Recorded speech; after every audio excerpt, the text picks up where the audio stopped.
Boa tarde, meus amigos. Estamos aqui mais uma vez, iniciando mais um programa Iluminações, pelo canal Arte Agora, no YouTube, para falarmos da arte de contar histórias, desta feita na televisão, através das telenovelas e dos seriados. Este é um programa que dá continuidade a essa arte tão maravilhosa de contar histórias. E no programa anterior falamos sobre as novelas de rádio, as radionovelas, e traçamos uma linha do tempo, desde o surgimento do rádio, e falamos também sobre as primeiras produções radiofônicas no mundo e no Brasil. Em seguida, destacamos a Era de Ouro do Rádio, suas principais produções, recordando as radionovelas de sucesso ao longo dos anos e a influência da migração para a televisão. As radionovelas, elas exerceram uma influência significativa no desenvolvimento de outras formas de narrativa em outras mídias, especialmente as telenovelas. De conformidade com a fonte pesquisada, a radionovela passa a perder força quando a televisão se consolida no Brasil, provocando o deslocamento dos anunciantes do rádio para a TV. Com isso, os profissionais, atores, diretores, escritores, técnicos, acabaram sendo atraídos para a televisão, fazendo com que a produção das radionovelas declinasse, muito embora não tenha desaparecido completamente. O custo da produção das radionovelas era muito alto, e com o crescimento da televisão ocorreu um fenômeno de migração da verba publicitária para o novo veículo. Ao longo da década de 60, algumas emissoras ainda mantinham alguns horários de radionovelas ou de programas de radioteatro. Mas na década de 1970, o gênero desapareceu, apesar de algumas tentativas isoladas de reativá-lo. E com isso, a radionovela foi se adaptando à nova era das televisões. Todas as radionovelas foram refeitas para as telenovelas. Os elementos narrativos próprios das radionovelas foram adaptados para a televisão, utilizando os recursos audiovisuais até então recentes entre o público.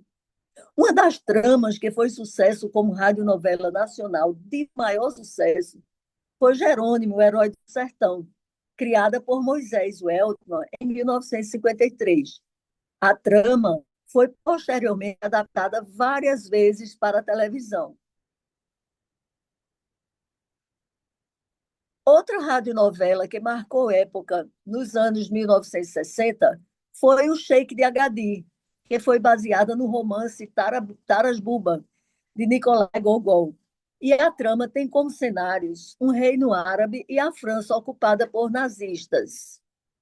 Considerado uma das mais representativas no gênero capa e espada, de autoria de Glória Magadã, desenvolvido em um cenário que tem um reino árabe e a França ocupada por nazistas, contava a história de um conturbado triângulo amoroso entre o sheik Omar Benazir, a jovem francesa Jeannette Legrand e Maurice Dumont, um oficial do exército francês. Exibida posteriormente na televisão, O Sheik de Agadir é uma novela brasileira produzida e exibida pela Rede Globo de julho de 66 a fevereiro de 67, com 155 capítulos. Essa obra, essa novela, foi adaptada por Glória Magadã e teve a direção de Henrique Martins e Regis Cardoso. Uma curiosidade é que, ainda em 1966, o roteiro da novela foi adaptado para o formato de livro, com 742 páginas, tendo sido lançado numa parceria entre a TV Paulista e a Colgate-Palmolive. Na década de 70, praticamente não existiam mais radionovelas, só nas cidades do Sul, que aos poucos foram saindo do ar por causa das adaptações à televisão. Para ingressarmos nesse universo tão rico e empolgante, iniciaremos o nosso programa sobre as radionovelas com uma retrospectiva histórica do surgimento da televisão, desde a antiguidade. De conformidade com o radialista e jornalista Elmo Frankfurt, Em sua obra A História da Televisão Brasileira para Quem Tem Pressa, publicado pela editora Valentina no Rio de Janeiro em 2022, o russo Konstantin Persky criou a palavra televisão. O termo vem de tele, longe, em grego, e videre, ver, em latim. Era comum ver, ao invés da palavra televisionado, o termo televisado. Já o neologismo televisivo só foi incluído nos dicionários em 1963, após a decisão da Academia Brasileira de Letras. Atribui-se a Santa Clara de Assis o título de padroeira da televisão, tendo sido assim declarada pelo Papa Pio XII, em 14 de junho de 1958. O Dia da Televisão é comemorado em 11 de agosto, em homenagem ao dia de falecimento de Clara, a religiosa e discípula de São Francisco, seu amigo, que após a sua canonização tornou-se Santa Clara de Assis. Os pioneiros da história da TV no mundo, seus inventores e empreendedores, segundo o citado autor, na frase da televisão mecânica à eletrônica, são os seguintes: em 23, o engenheiro russo Vladimir Kozma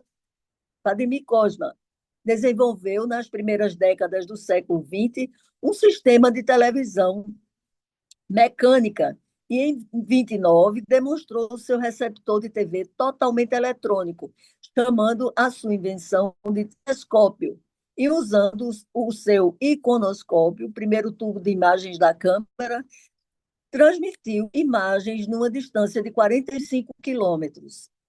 Uma curiosidade é que o iconoscópio já se parecia com os televisores de hoje.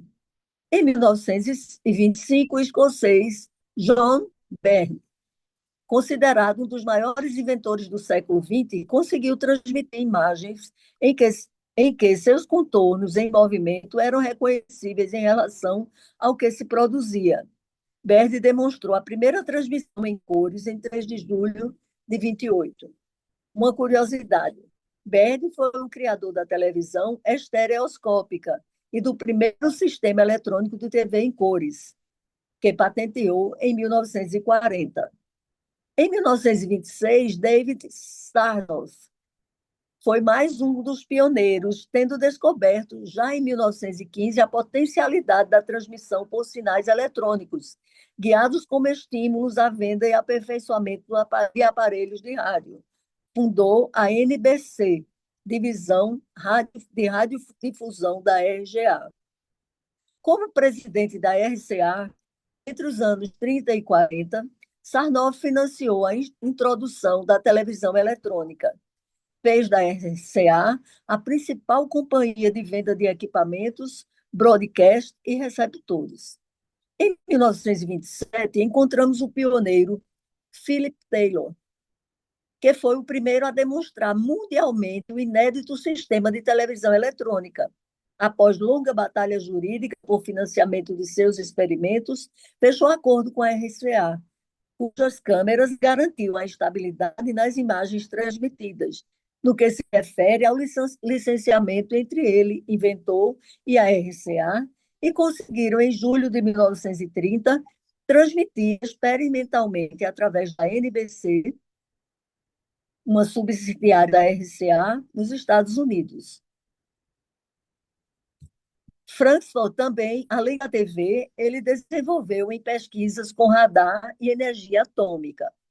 Em 1928, ainda no período da televisão mecânica, tem-se Charles Jenkins, que contribuiu desde 1925 para o desenvolvimento da televisão e do cinema, transmitindo os chamados radio movies.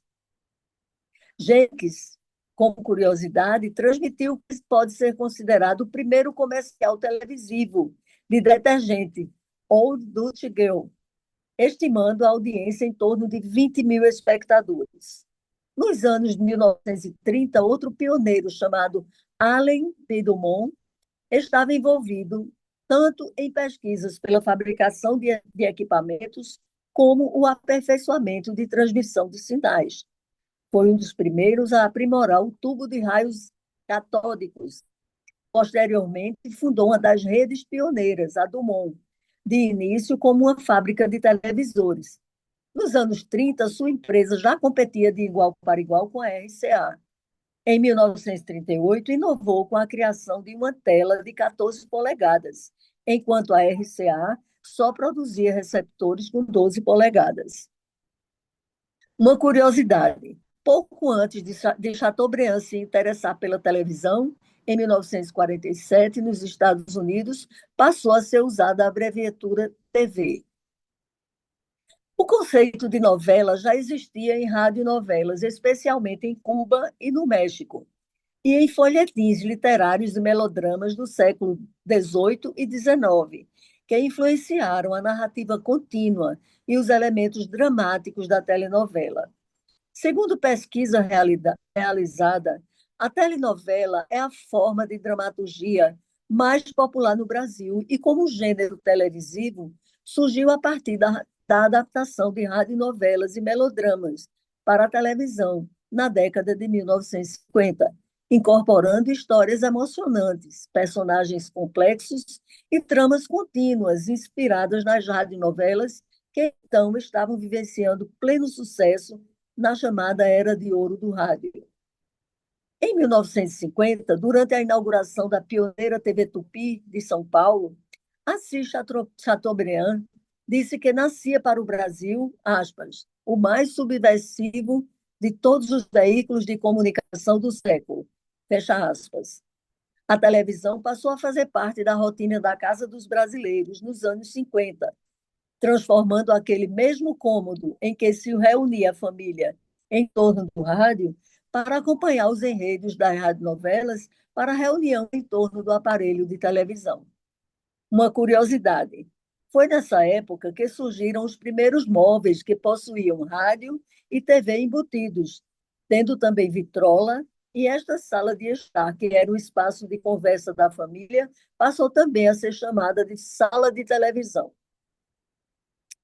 A produção de televisores no Brasil cresceu bastante nessa primeira década.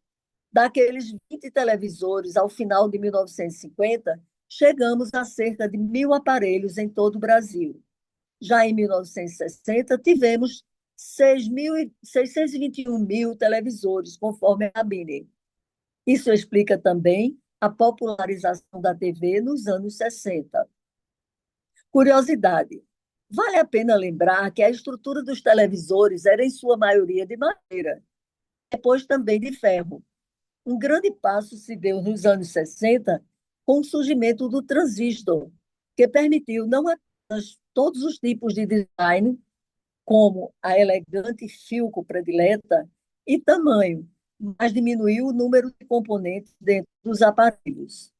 Outra curiosidade é que marcas de televisores que fazem parte da história da TV brasileira, apenas para recordar, temos, entre outras, RCA, Invictus, Philco For, Philips, Semp, Erga CE, Zenith, Teleking, Admiral, Nacional, Motorola, Sony, Sharp, Toshiba, Empire, Bandeirante, pertencente a Silvio Santos, Telebrás, Sony, Simpson, Lancaster, Mitsubishi, LC, Samsung, Gradiente, Cineral, CCE, Magnavox, Emerson, Quasar, Casi, Bentley, Sanyo, Kobe, Dumont, entre outras. Outra curiosidade é que um personagem marcante dessa época, de início da febre da televisão, era conhecido de todos. Foi o chamado televizinho, que podia ser vizinho, amigo ou familiar, e que apareciam na casa de quem tinha um televisor para assistir os programas. Esses penetras, entre aspas, eram expulsos logo que terminavam os programas. Outra curiosidade é que nessa época também surgiram os técnicos de televisão, muitos dos quais já ofereciam o conserto dos aparelhos de rádio. As próprias emissoras ajudavam os telespectadores também, como no programa Aprenda a Sintonizar, na TV Tupi Carioca, de 1953. Já na Tupi de São Paulo, o Pergunte à Câmera Não só tirava dúvidas a partir de cartas e telefonemas em público, como também era uma das primeiras formas interativas. O telespectador podia pedir um tema e um programa era produzido. Em decorrência da chegada da TV, foram surgindo também novos hábitos entre as pessoas.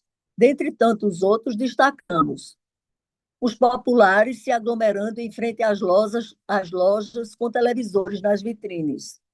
Os proprietários das primeiras TVs portáteis levando à casa das visitas o aparelho para assistir junto. Dar boa noite e conversar com o televisor. Colocar esponja de aço, bombril, na antena para melhorar a imagem. Ligar o aparelho com antecedência para esperar a válvula esquentar e a imagem aparecer. Outra curiosidade é que havia também o hábito de decorar a televisão com um vaso de flores, que acabava causando pane no aparelho ao derramar água nos vãos traseiros, ou seja, no respiro do televisor. A primeira rede de televisão brasileira foi a Rede Tupi, inaugurada em 18 de setembro de 1950 e extinta em 16 de julho de 1980, onde muitas telenovelas produzidas e exibidas pela emissora fizeram enorme sucesso, tais como Mulheres de Areia, A Viagem, A Barba Azul, Os Inocentes e O Profeta, todas escritas pela autora Ivani Ribeiro. Outras novelas também de sucesso produzidas pela Rede Tupi foram Beto Rockefeller, escrita por Braulio Pedroso, Ídolo de Pano e O Direito de Nascer, de autoria de Teixeira Filho, Simplesmente Maria, de autoria de Benjamin Catã e Benedito Rui Barbosa, Antônio Maria e Nino, o Italianinho, de Geraldo Vietri. As telenovelas são costumeiramente tratadas como obras abertas, em razão de seu enredo poder ser alterado para ir ao encontro das reações do público que a consome. Veiculada nas redes nacionais de televisão,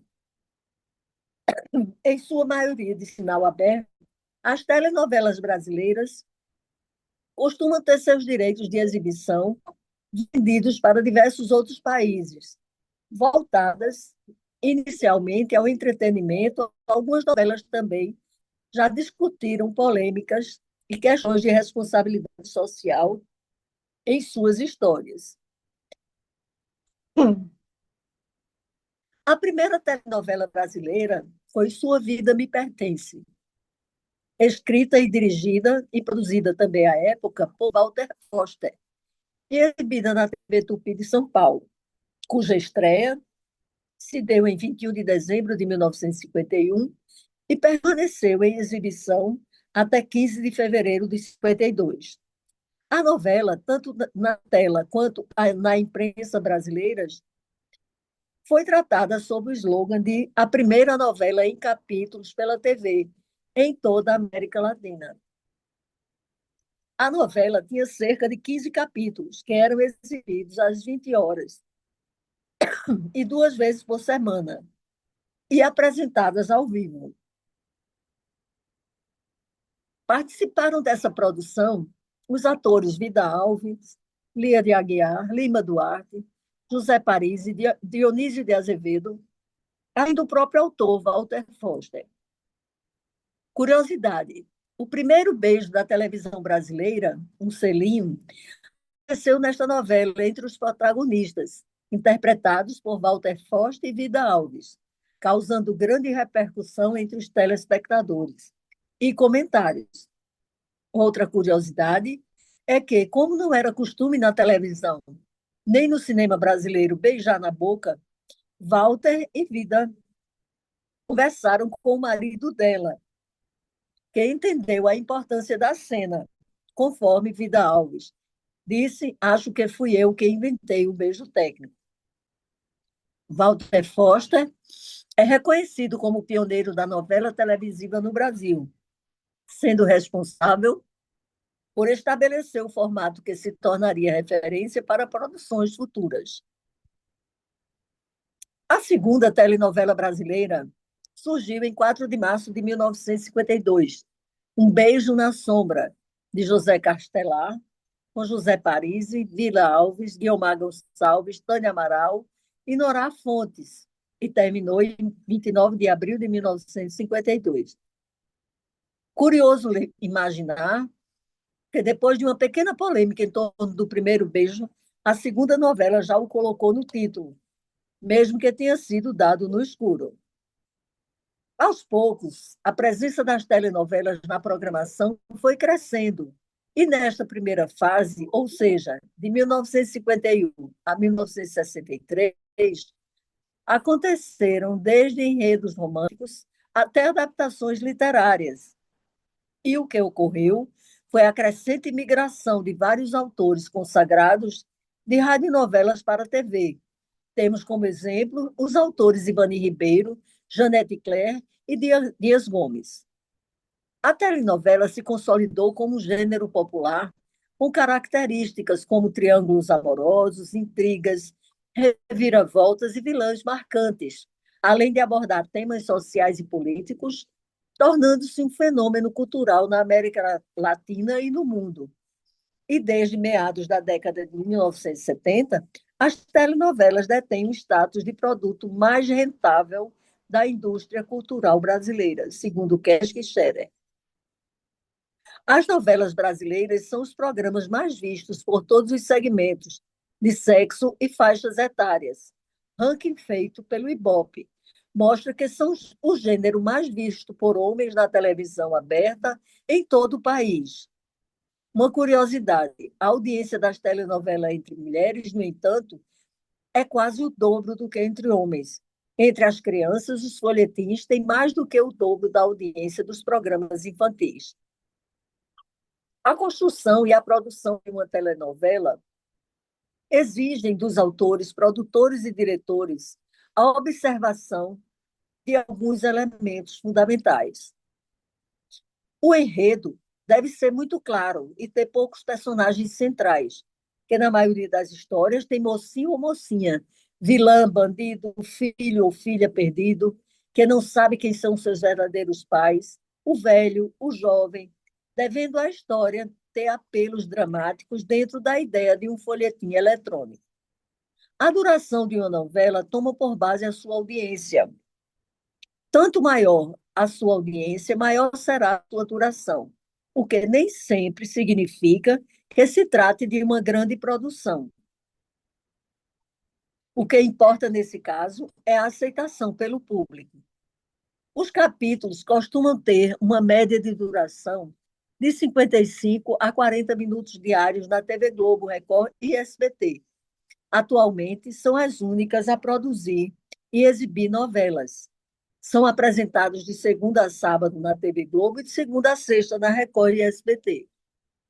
De 1956 a 69, ficaram famosas novelas criadas por Janete Claire, como Perdão, Meu Filho, Vende-se um Véu de Noiva, Amar até Morrer e Irmãos Coragem. As tramas ficaram no ar cerca de 7 meses, mas há exceções, como Irmãos Coragem, exibida pela TV Globo e escrita por Janete Clay e dirigida por Daniel Filho, que ficou mais de um ano no ar, de 8 de junho de 1970 a 12 de junho de 1971. Irmãos Coragem foi a primeira produção a mostrar o casal romântico Glória Menezes e Tarcísio Meira, casados na vida real, que protagonizaram essa novela. Passou a ser exibida pela Rede Excelsior, do Rio de Janeiro, em 9 de setembro de 63, de forma diária. A telenovela 25499 Ocupado, que foi uma tradução da autora Dulce Santucci, da obra do escritor argentino Alberto Migré, e original de Abel Santa Cruz, e que estreou em julho de 63 na TV Excelsior de São Paulo. A novela era exibida no horário das 19h30, com frequência de 3 vezes por semana. Essa novela foi adaptada para prender a atenção do telespectador, passando a ser exibida diariamente. Em 1970, Laura Cardoso e Ivan Mesquita estrelaram a novela Algemas de Ouro, na Record. E no elenco ainda figuravam Lolita Rodrigues, Ivan Mesquita, Altair Lima, Susana Vieira, Fulvio Stefanini, Maria Estela e Márcia Maria nos papéis principais. Essa telenovela brasileira foi escrita por Benedito Rui Barbosa e Dulce Santucci, sob a direção de Dionísio Azevedo, Regis Cardoso e Valdomiro Baroni, e direção-geral de Walter Avancini. Ela abordava temas sociais considerados de grande relevância para a época em que foi exibida, tais como o divórcio. Ela foi ao ar de 3 de maio de 69 a 21 de março de 1970, às 19h15, e considerada a telenovela mais assistida no período. Algemas de Ouro foi o projeto mais audacioso da emissora até então, tanto pelo alto investimento nos cenários, quanto por trazer um elenco que contava com alguns dos principais nomes da teledramaturgia brasileira, como Susana Vieira, Laura Cardoso, Rolando Boldrin, Lolita Rodrigues e Fulvio Stefanini. Curiosidade: apesar do sucesso inicial, Benedito Rui Barbosa não terminou de escrever a novela, uma vez que o seu contrato se encerrou em dezembro de 69, e o autor preferiu assinar com a Rede Tupi, visando um salário maior. Dulce pediu um referencial para Benedito e continuou a escrever para concluir a novela. Outra curiosidade é sobre o impacto de Algemas de Ouro, que ultrapassou as fronteiras do Brasil. Em 1983, a televisão chilena produziu El Juego de la Vida, uma adaptação baseada no argumento da novela original, estrelada por Nívia Maria e dirigida por Erval Rossano. Essa adaptação internacional destacou a relevância e a qualidade da trama criada por Benedito Rui Barbosa. Além disso, a novela abriu caminho para discussões mais abertas sobre temas sociais na televisão, influenciando futuras produções a abordarem questões semelhantes, com maior profundidade e sensibilidade. Ainda sobre a produção e a construção de uma novela, a direção é realizada pelos diretores de núcleo e diretores artísticos, onde os diretores de núcleo escolhem o elenco e os personagens principais são escolhidos pessoalmente pelo autor. Há também a figura do supervisor de texto, que é o responsável por ler o que foi escrito pelo autor, tentando efetuar correções de ortografia, erros ou palavras impróprias que, porventura, existirem. A trilha sonora das novelas. As novelas também são identificadas pela sua trilha sonora, que são utilizadas em sua apresentação e por seus personagens e lugares em que a trama se desenrola. Podem ser nacionais e internacionais. As novelas que são exibidas no horário vespertino normalmente contam com apenas uma única trilha sonora nacional, como aquelas que tratam de temas rurais, que contam com duas trilhas também nacionais. Uma curiosidade sobre esse aspecto foi a novela Roque Santeiro, que foi a primeira a mostrar essa novidade na época, em 1985. O Rei do Gado, em 96, é a trilha sonora mais bem-sucedida da história da TV nacional, onde foram vendidas cerca de 1.600.000 cópias. A Trilha Nacional de Mulheres Apaixonadas, de 2003, foi a última a conquistar disco de diamante, depois de ter vendido mais de 1 milhão de cópias. Telenovelas produzidas em Pernambuco. Com a inauguração das duas primeiras emissoras pernambucanas, a TV Jornal do Comércio, a atual TV Jornal, e a TV Rádio Clube, extinta em 1980, grandes atores de sucesso até os dias atuais são como os pernambucanos Arlete Salles, José Wilker e Lúcio Mauro, entre outros, iniciaram suas carreiras nessas produções. O nome de destaque nas produções televisivas no começo da TV no Recife, e quem dirigiu quase todas as produções do Estado, foi Jorge José Santana. De acordo com pesquisa realizada no JC-UOL, publicado por Emanuel Bento em 21 de 12 de 2021, a primeira telenovela feita e exibida no Estado foi O Ruído do Silêncio, em 1960, da TV Rádio Clube, que tinha um enredo policial. Eram 2 capítulos por semana, nas terças e quintas-feiras, às 21 horas. O enredo girava em torno de um roubo ocorrido em uma mansão. O assalto teve muita maestria no silêncio da noite, o que justificava o título. Então, tentavam descobrir quem foi que executou esse furto com uma narrativa que tinha o mocinho e a mocinha.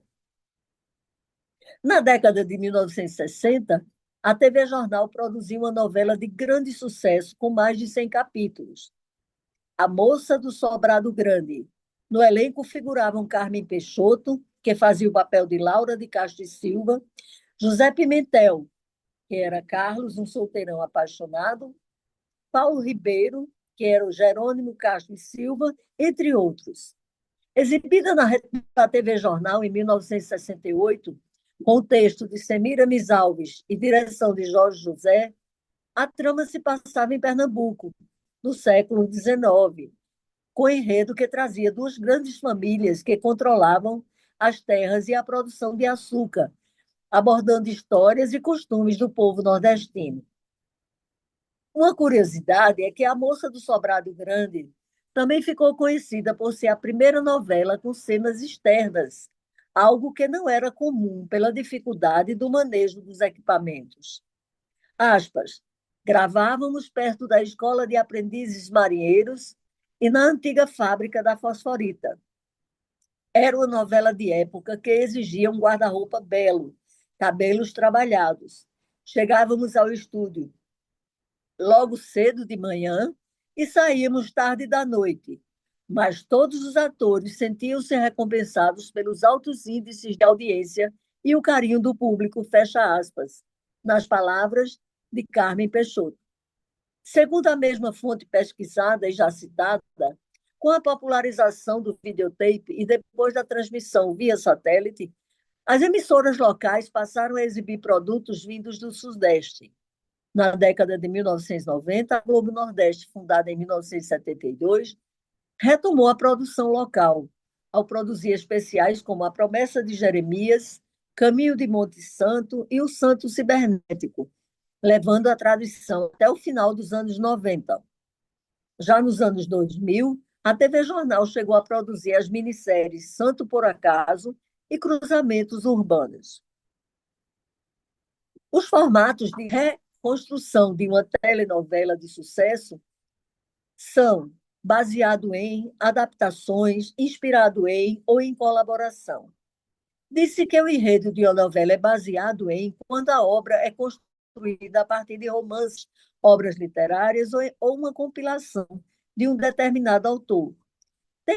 Temos como exemplos mais comuns e conhecidos as novelas de Agnaldo Silva, baseadas nas obras e romances de Jorge Amado, Gabriela, e a novela Éramos Seis, baseada na obra de Maria José Dupré.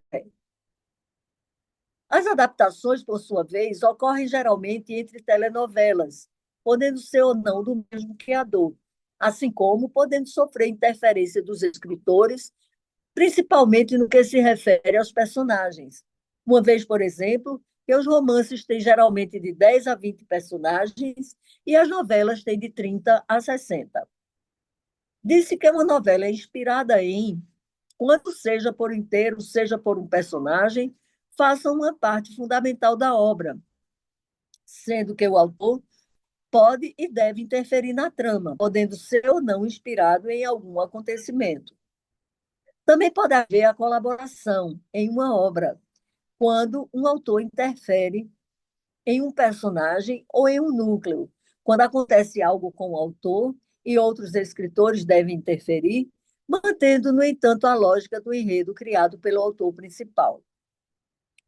Dentro da teledramaturgia brasileira, temos algumas novelas que se destacam e seu sucesso se perpetua ao longo do tempo por gerações E, dentre tantas outras, podemos citar A Escrava Isaura, escrita por Gilberto Braga, adaptando o romance homônimo de Bernardo Guimarães, foi exibida pela TV Globo entre outubro de 76 e fevereiro de 77, às 18 horas, tendo 100 capítulos com direção de Erval Rossano e Milton Gonçalves. Foi uma das novelas com maior número de exibições no Brasil.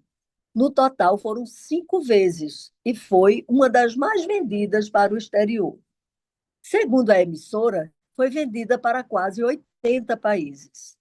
Uma curiosidade é que a obra fez tanto sucesso no exterior que chegou a parar a guerra na Croácia por um dia. E em Cuba, o governo chegou a cancelar o racionamento de energia elétrica durante o horário de exibição da novela. Lucélia Santos, que estreava na televisão, tornou-se mundialmente famosa pelo seu desempenho como a protagonista Isaura. Leôncio é considerado até hoje um dos vilões mais cruéis da história da teledramaturgia brasileira e o papel mais marcante do autor Rubem de Falco na televisão. A novela ganhou um remake em 2004 pela Rede Record. Mais uma vez, a novela foi um grande sucesso. Manteve uma média de 20 pontos e a liderança durante sua exibição. Além de, mais uma vez, ser exportada com grande êxito para todo o mundo. Escrita por Tiago Santiago, a trama exibida na faixa das 19 horas deu início a uma grande reforma na dramaturgia da emissora, que ganhou porte de reconhecimento. Selva de Pedra, de Janete Claire, é uma novela brasileira, exibida em 1972, e que teve como protagonistas Francisco Cuoco, Regina Duarte e Dina Sfat.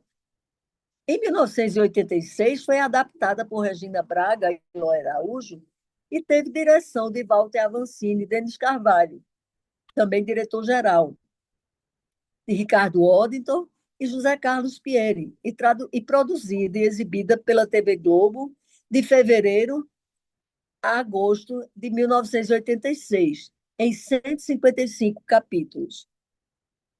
Uma novela também de grande destaque na teledramaturgia brasileira foi Roque Santeiro, escrita por Dias Gomes, que estava com sua estreia prevista para 27 de agosto de 75, substituindo a novela Escalada, de Lauro César Muniz, que tinha sido um grande sucesso.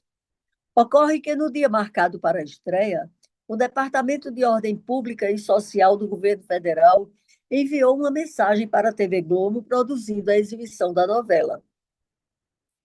A novela Roque Santeiro era uma adaptação para a televisão da peça de teatro do próprio Dias Gomes, chamada O Berço do Herói, que havia sido censurada e proibida também em sua estreia em 1965, na época do regime militar.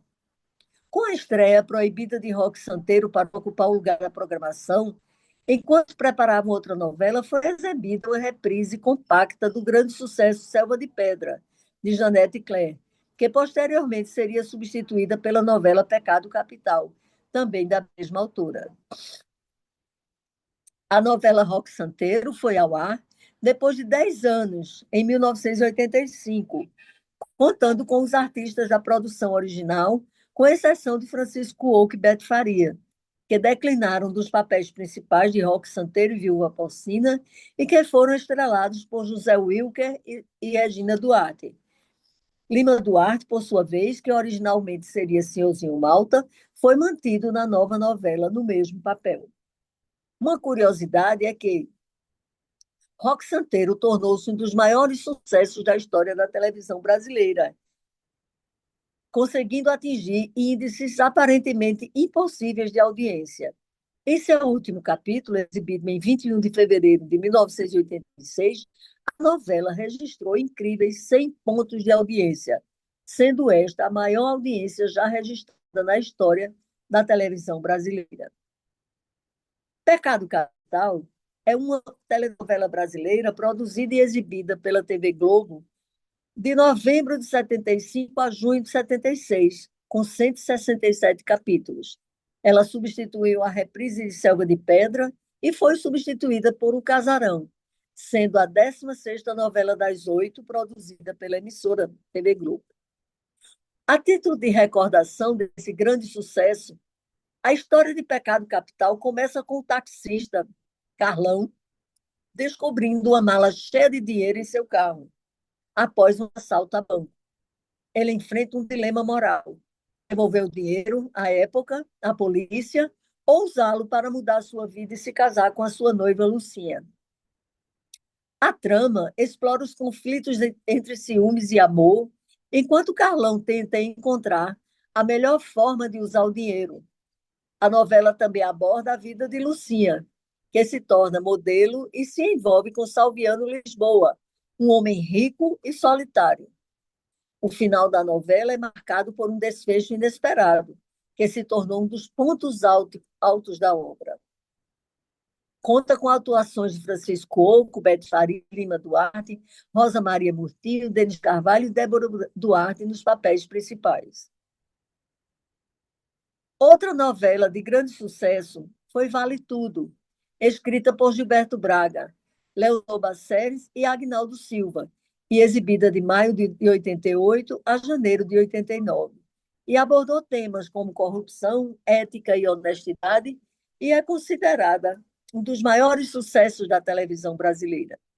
O bordão "Quem matou Odete Roitman" transformou-se em assunto nacional, revestindo o mistério relacionado à identidade do assassino, da vilã, considerada uma das vilãs mais cruéis da história da teledramaturgia brasileira. Uma curiosidade é que tal mistério da novela causou enorme repercussão e tanta curiosidade nos telespectadores que foram gravados 5 finais diferentes, mas nem mesmo os próprios atores tiveram acesso ao verdadeiro final, com antecipação. A identidade do assassino foi revelada no capítulo de encerramento da trama, que à época foi Leila, Cássia Kiss, que havia matado Odete Roitman por engano, pensando que era sua filha Maria de Fátima, amante de seu marido, Marco Aurélio, ex-genro de Odete. Reprises de telenovela de sucesso. Reprise é a repetição de um programa de televisão, rádio ou espetáculo teatral que já foi exibido anteriormente. Na grade de programação da TV Globo, há reprises de novelas de sucesso, que marcaram gerações em horário nobre e tiveram grande repercussão nacional e internacional. Trata-se do programa Vale a Pena Ver de Novo, que é transmitido desde 1980 pela TV Globo às tardes. Citamos como exemplos de reprises de sucesso que registraram excelentes índices de audiência, entre outras as novelas Dona Xepa, de Gilberto Braga, Mulheres de Areia, de Ivani Ribeiro. Em sua primeira reprise, registrou a maior audiência deste horário, 30 pontos de audiência. A Viagem, O Rei do Gado, Anjo Mal, Tieta e A Indomada.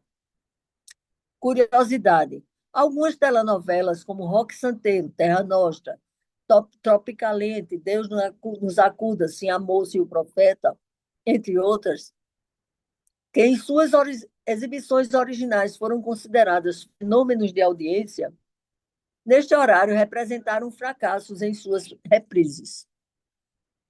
Curiosidade: a prática de reprises, novelas reprisadas mais uma vez, tornou-se constante nos anos 2000, com a recorrência de vetos por classificação indicativa impostos pelo Ministério Público, que determinava quais tramas eram impróprias para as tardes, o tradicional horário de reprises das emissoras brasileiras.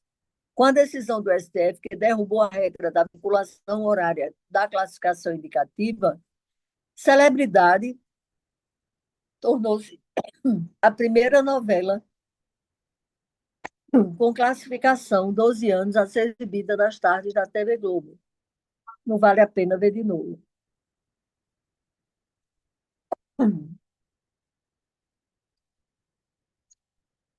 Outra novela de sucesso, exibida no horário nobre, Explode Coração, escrita por Glória Pérez e exibida pela TV Globo em 1995, abordou um tema de grande relevância e repercussão, que foi o desaparecimento de crianças.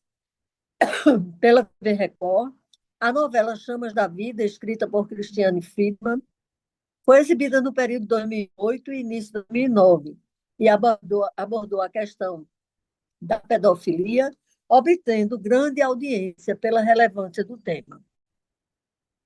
Telenovelas brasileiras no exterior. Algumas telenovelas brasileiras foram exportadas para mais de 100 países, sendo por isso consideradas, desde meados da década de 70, o produto mais rentável da indústria cultural brasileira. A primeira produção do gênero exibida fora do Brasil foi O Bem Amado, da TV Globo, de 1973. A Escrava Isaura, de 1976, foi um grande sucesso, vendeu para mais de 80 países e até recentemente era a telenovela mais exportada, título que hoje pertence à novela Avenida Brasil, com 150 países. Os seriados. Os seriados da TV, também conhecidos como cineseriados ou filmes em série, são uma forma de entretenimento que consiste em uma série de 10 a 15 episódios, que, ao serem assistidos em sequência, terminam com uma situação de perigo, envolvendo o espectador a interessar-se pelo episódio posterior, formando uma narrativa completa. É também uma forma de contar histórias. Esses formatos de filmes que já existiam na primeira metade do século XX são produzidos visando lucro. A história envolve um herói ou heroína lutando contra o mal, enfrentando armadilhas e situações extremas de perigo. E a situação se repete ao longo do seriado até que o herói vence o vilão no último episódio. Os personagens são caricatos e arquetípicos, representando heróis e vilões. E frequentemente há um melhor amigo, que serve como suporte para o personagem principal. Um dos primeiros seriados foi lançado em 1908 na França. Nick Carter, Le Roi des Détectives, que é um seriado cinematográfico francês de 1908, baseado nas populares novelas estadunidenses que apresentavam o personagem Nick Carter, mestre detetive. A inovação do seriado logo se tornou uma grande atração nas casas de projeção. E assim, a partir daí, surgiram várias imitações desse novo formato de entretenimento na Europa, como Raffles, na Dinamarca, e Sherlock Holmes, com Sherlock Holmes. Os seriados são definidos por Palottini, em Brilha e Souza, 2022, como uma narrativa ficcional dividida em episódios relativamente independentes. O propósito do autor da série é evidenciado por meio de uma unidade narrativa que se estabelece por conta do protagonista, do tema e ou pela época do local da ação. Opta pelo uso do termo episódio em contraponto a capítulo, como em telenovelas e minisséries, por conta da sua estrutura relativamente independente. O arco narrativo se desenvolve ao longo da história, com as transformações que ocorrem na vida dos personagens, mas não com a mesma relação de continuidade estabelecida em outros formatos de ficção seriada para a TV. Para Palottini, a unidade do seriado se estabelece pela cosmovisão do autor, que apresenta uma articulação geral entre todos os episódios, onde as situações dramáticas vividas se acumulam ao longo do enredo. Essa compreensão convencional e clássica do seriado dialoga com o que preconiza Machado sobre os 3 tipos básicos de narrativa seriada para a televisão: a teleológica linear, que remete à continuidade dos capítulos da telenovela, a construída por meio de episódios autônomos, no caso dos seriados, em que a organização do enredo se dá, como explicado anteriormente por Palottini, e, por fim, a narrativa de unidade temática, mas não continuidade narrativa, como no caso de seriados que só têm em comum o assunto abordado, mas os personagens e as situações mudam a cada emissão. Um exemplo adequado para essa estrutura, essa última categoria, é a Black Mirror, Netflix em 2011 atualmente, no caso estadunidense, e a Comédia da Vida Privada, no Globo, exibida de 1995 a 97 no Brasil. A ficção seriada é produzida de várias formas e, ao longo do tempo, foi incorporando outros aspectos do formato nessa narrativa, tais como o fluxo temporal típico dos folhetins, nos quais o episódio subsequente depende necessariamente do anterior, e daí a diversidade de modos de compor a ficção seriada. Como ressalta Brilha e Souza, 2022, citando Balog, que defende a dificuldade de se estabelecer tipologias e classificações rígidas em tempo de pós-modernidade, nos quais os seriados tendem a ser integrados a uma definição mais genérica de séries. Eskenazi, citada também por Brilha e Souza, diz que, aspas, contribui para esse debate ao pontuar que as séries, tal como os outros produtos da indústria cultural, possuem facetas artísticas e comerciais. Como produto estético das emissoras de TV, essas narrativas precisam conquistar a audiência para que possam continuar sendo exibidas, haja vista a diversidade de títulos existentes. Para contar histórias, os criadores utilizam tanto recursos clássicos do folhetim como a continuidade narrativa, quanto a renovação da história a cada episódio com a manutenção dos padrões estabelecidos. Dada a sua capacidade de prorrogar o desfecho, mantendo-se sempre aberto a novas possibilidades, os seriados se transformaram em um conteúdo comercialmente fundamental para as empresas. E prosseguem as autoras. O modo de narrar varia conforme os objetivos artísticos e as práticas de consumo. Eskenazi diferencia as séries imóveis, as que não propõem alterações substanciais no universo ficcional, das evolutivas, histórias em que a sucessão de episódios corresponde ao ritmo da vida flagrada na evolução do mundo ficcional. Brilha e Souza destacam que esse aspecto complexo da ficção seriada televisiva contemporânea é ressaltado por Mungioli em 2019, ao discorrer sobre a tendência crescente da construção de arcos longos que articulam a intriga em temporalidades, que podem variar por episódio, por temporada, ou até mesmo dentro do próprio episódio. Na história recente da Globo, o autor identifica na série Justiça, de 2016, um exemplo de narrativa construída de forma mais complexa, de modo a adensar os conflitos e a carpintaria dos personagens. Os seriados no Brasil. Atribui-se ao famoso Alô Doçura, em 1954, o início dos seriados no Brasil. Exibido pela TV Tupi de São Paulo por 10 anos, era estrelado por Eva Vilma e John Ebert, que eram chamados de casal doçura. Uma curiosidade: Eva Vilma e John Ebert eram namorados na vida real, e após fazerem o programa Alô Doçura e por serem tão amados pelo público, no dia do casamento, na vida real, muitos fãs compareceram à igreja para cumprimentá-los.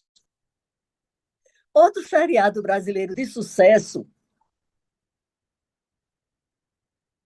foi estrelado na TV Tupi de São Paulo. Foi Lever no Espaço. Lever no Espaço. Tendo sido o primeiro seriado de ficção científica brasileiro, baseado no romance A Guerra dos Mundos, de Orson Welles, de 1938, cuja história tratava da invasão da Terra por ETs. Curiosidade: na divulgação do seriado da Jessie Lever, houve uma grande reação do povo, a exemplo dos americanos, que, dada a veracidade do radioteatro, acharam que realmente a Terra iria ser invadida por ETs. Assim, foram muitos telefonemas, interferências no programa e cartas à emissora, citando terem sido vistas imagens difusas e vultos, matérias na imprensa, entre outros. Perto da estreia, o mistério foi desfeito e esse fato rendeu 60% de audiência para a Rede Tupi. Em seguida, novas séries foram criadas, tendo no ano seguinte, nas TV Record e Tupi Carioca, estreado o Ford na TV, que foi a primeira série dublada dessa forma. Vários seriados de sucesso ganharam dublagem nacional, a exemplo de Papai Sabe Tudo, ainda por Frankfurt 2022. Curiosidade: Papai Sabe Tudo teve a paródia Papai Sabe Nada, com Renato e Ricardo Corte Real na Record. Outros seriados de sucesso foram sendo produzidos, como As Aventuras de Rin Tin Tin, Bonanza, Daniel Boone, Os Waltons, Jornada nas Estrelas, entre outros, Frankfurt 22. Os seriados ficcionais de televisão, com a consolidação do sucesso das telenovelas brasileiras em todas as suas fases, tiveram seu começo de produção por volta dos anos 2000. Como afirmam Magalhães e Brilha e Souza, paralelamente às transformações observadas no campo da telenovela, havia a construção das configurações comunicativas que viriam a consolidar a história do seriado brasileiro, que pode ser dividida assim em 4 momentos. O primeiro, a fase de experimentação entre os anos 50 e o final dos anos 70. 2, a fase de formação entre o final da década de 70 e o final dos anos 90. 3, a fase de consolidação e expansão, do início dos anos 2000 à primeira metade da década de 2010. E, por último, a fase de diversificação e digitalização, da segunda metade da década de 2010 até os dias atuais. E prosseguem as autoras no sentido de que a formação do seriado nacional, observada entre o final dos anos 70 e o final dos anos 90, embora também tenha sido construída por meio da ação sincrônica de outras emissoras abertas, tem na Globo seu principal centro de produção.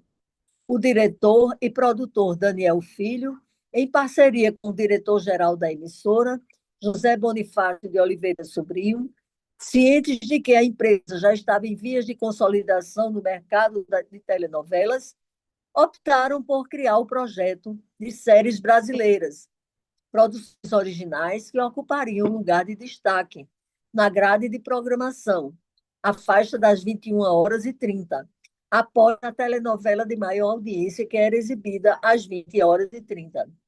Assim, em 1978, lançou-se o primeiro produto dessa investida, o seriado mensal Ciranda Cirandinha.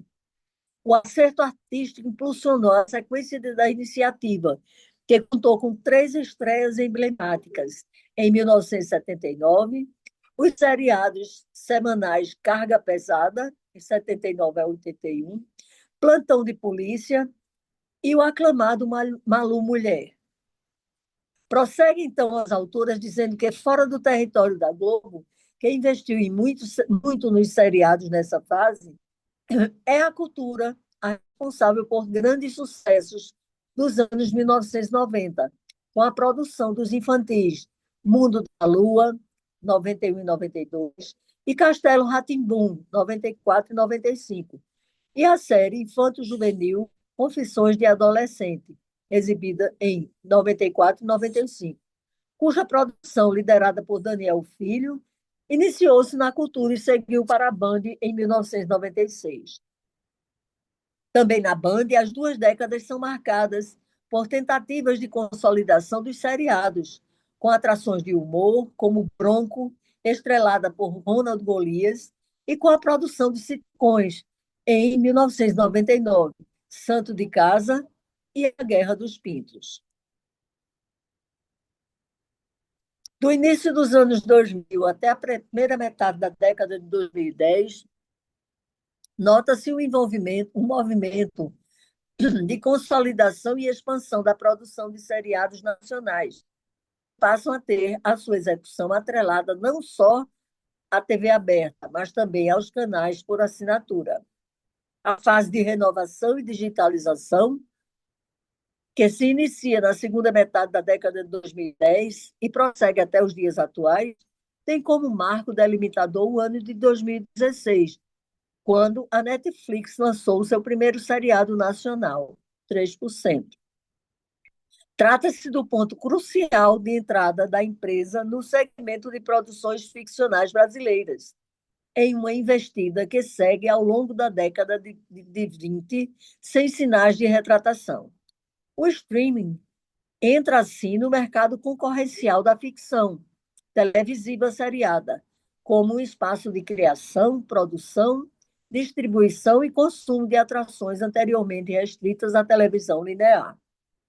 Atualmente, os seriados de TV têm se tornado uma parte importante da cultura popular, oferecendo uma variedade de gêneros e temas que atendem às necessidades de renovação e consumo da audiência. Eles têm se adaptado ao mercado de streaming, permitindo que novos hábitos de consumo sejam esperados, explorados e experimentados. E assim, após esse passeio fantástico pela arte de contar histórias, desta feita através das telenovelas e seriados de televisão, caminhamos para o final do programa com a certeza de que o assunto não se esgota e muito há que ser visto e se falar sobre esse veículo mágico de comunicação que é a televisão. Despeço-me mais uma vez, agradecendo a audiência de todos, com um abraço apertado e um até breve, reafirmando que é sempre muito bom estar com vocês. Viva as iluminações, viva a arte de contar histórias, viva a televisão brasileira.